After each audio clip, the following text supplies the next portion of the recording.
अस्सलामु अलैकुम वरहमतुल्लाहि वबरकातुहू। अल्हम्दुलिल्लाह नहमदुहु व नस्तईनुहु व नस्तगफिरुहु व नुमिनु बिही व नतवक्कलु अलैहि व नऊज़ु बिल्लाहि मिन शुरूरि अनफुसिना व मिन सय्यिआति अमालिना व मन यहदिहिल्लाहु फला हादिय लहु व नशहदु अल्ला इलाहा इल्लल्लाहु व नशहदु अन्ना मुहम्मदन अब्दुहु व रसूलुहु अम्मा बाद फ़ख़ैरुल हदीस किताबुल्लाह व खैरुल हदी हदी मुहम्मदिन सल्लल्लाहु अलैहि वसल्लम व सल्लमल उमूर बिहिदासातिहिम बिदा व कुल्लु बिदातिन जलाला व कुल्लु जलालतिन फिन्नार। अम्मा बाद আমার আজকে ষষ্ঠ পর্ব হযরত আবু বকর রাদিয়াল্লাহু তাআলা আনহু নিয়ে আলোচনা চলছে। তো হযরত আবু বকর রাদিয়াল্লাহু তাআলা আনহুকে খলিফা পদে বসানোর জন্য আগে যে বিশৃঙ্খলা সৃষ্টি হয়েছিল সেগুলো নিয়ে আপনাদের সামনে আলোচনা করা হয়েছে। তো আমার প্রিয় হাবিব হযরত মুহাম্মদ সাল্লাল্লাহু আলাইহি ওয়াসাল্লাম, যিনি শাফায়াতের কাণ্ডারি হয়ে দাঁড়াবেন, তিনি বলছেন তিনার অনুপস্থিতিতে তাকে ইমামতির দায়িত্ব দিয়ে গেছেন। ইমামতির দায়িত্ব বলতে এই নয় যে তাকে কোনো অসম্মানীয় পদে দিয়ে গেছে, তাকে দুর্ধর্ষ সম্মানীয় পদে দিয়ে গেছে। তিনি হচ্ছেন প্রিয় হাবিব হযরত মুহাম্মদ সাল্লাল্লাহু আলাইহি ওয়াসাল্লাম। তো আবু বকর রাদিয়াল্লাহু তাআলা আনহু শুধু একজন খলিফাই ছিলেন না, তিনি আমার প্রিয় হাবিব হযরত মুহাম্মদ সাল্লাল্লাহু আলাইহি ওয়াসাল্লামের একজন খুব হিতাকাঙ্ক্ষী লোক ছিলেন।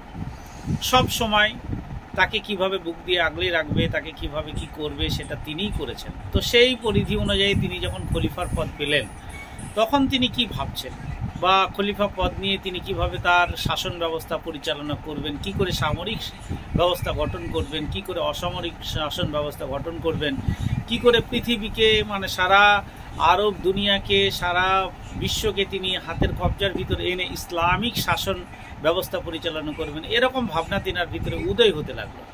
তার চিরসঙ্গী হযরত উমর রাদিয়াল্লাহু তাআলা আনহু, হযরত উসমান রাদিয়াল্লাহু তাআলা আনহু, হযরত আলী রাদিয়াল্লাহু তাআলা আনহু সব সময় তার সঙ্গেই থেকেছেন এবং সুপরামর্শ দিয়ে গেছেন। এবং কোনো সময় যখন হয়তো নৈতক্য তৈরি হয়েছে বা মনোমালিন্য হয়েছে তখন তিনারা আবার নিজেদের ভিতরে বসে আপোষ করে মিলে নিয়েছে। তো যখন প্রিয় হাবিব হযরত মুহাম্মদ সাল্লাল্লাহু আলাইহি ওয়াসাল্লাম চলে গেলেন, কেউ বললেন যে কুরাইশ বংশ থেকে এসেছে, কেউ বললেন আনসারী বংশ থেকে এসেছে, তাহলে এই বংশ থেকে খলিফা নির্বাচিত হওয়া উচিত। কিন্তু দীর্ঘ প্রতীক্ষা বা দীর্ঘ আলোচনার পরে যখন হযরত উসমান রাদিয়াল্লাহু তাআলা আনহু ঝাড়া দিয়ে উঠে বললেন যে এই খলিফার পদে একমাত্র আবু বকর রাদিয়াল্লাহু তাআলা আনহুই যুক্ত বা আবু বকরই উপযুক্ত, তাহলে তার বাইরে কাউকে কখনোই এটা নিয়োগপত্র দেওয়া যেতে পারে না বা ওকেই আমরা খলিফা রূপে মেনে নিচ্ছি, তখন আলী রাদিয়াল্লাহু তাআলা আনহু এবং সেই সঙ্গে হযরত উসমান রাদিয়াল্লাহু তাআলা আনহু সবাই একমত সহকারে আমার প্রিয় আবু বকর রাদিয়াল্লাহু তাআলা আনহুকে মেনে নিল। তাহলে আরও যে তিনজন পরপর খলিফা এসেছেন, দ্বিতীয় খলিফা হচ্ছে হযরত উমর রাদিয়াল্লাহু তাআলা আনহু, তিনিও কিন্তু খুব বড় মাপের মানুষ ছিলেন।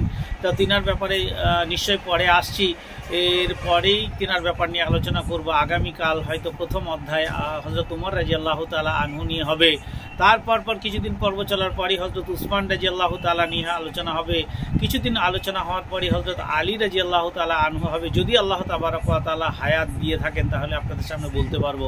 তো এই পরিধি অনুযায়ী তিনি কিভাবে আরব কন্ট্রোলকে টোটাল আরব ও মদিনাকে কিভাবে কন্ট্রোল করেছিলেন, কিভাবে তার সামরিক ব্যবস্থা ছিল, কিভাবে তিনি অর্থনৈতিক লেনদেনে জড়িয়েছিলেন, কিভাবে তিনি তার রাজ্যকে শাসন ব্যবস্থার এখতিয়ারে কি সুন্দরভাবে পরিচালনা করেছিলেন, কোন সময়টা স্বর্ণালী যুগ ছিল এবং কোন সময় তিনি একদম হাতের বাইরে নিয়ে চলে গেছিলেন, সেই সব ব্যাপারগুলো নিয়ে পরপর স্টেজ বাই স্টেজ আপনার সামনে আসছি।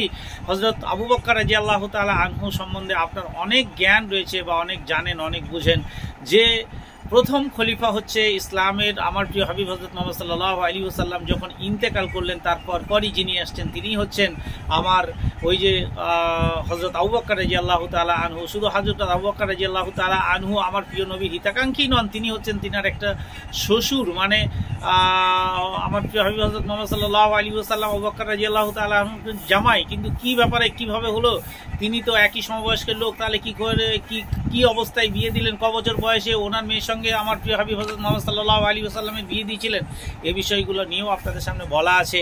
আজকে আর এমন কিছু বাড়াচ্ছি না, আজকে এখানেই এই পর্যন্ত। আবার আপনাদের সামনে মোলাকাত হবে আগামীতে এই সময়ে। আসসালামু আলাইকুম ওয়া রাহমাতুল্লাহি ওয়া বারাকাতুহু।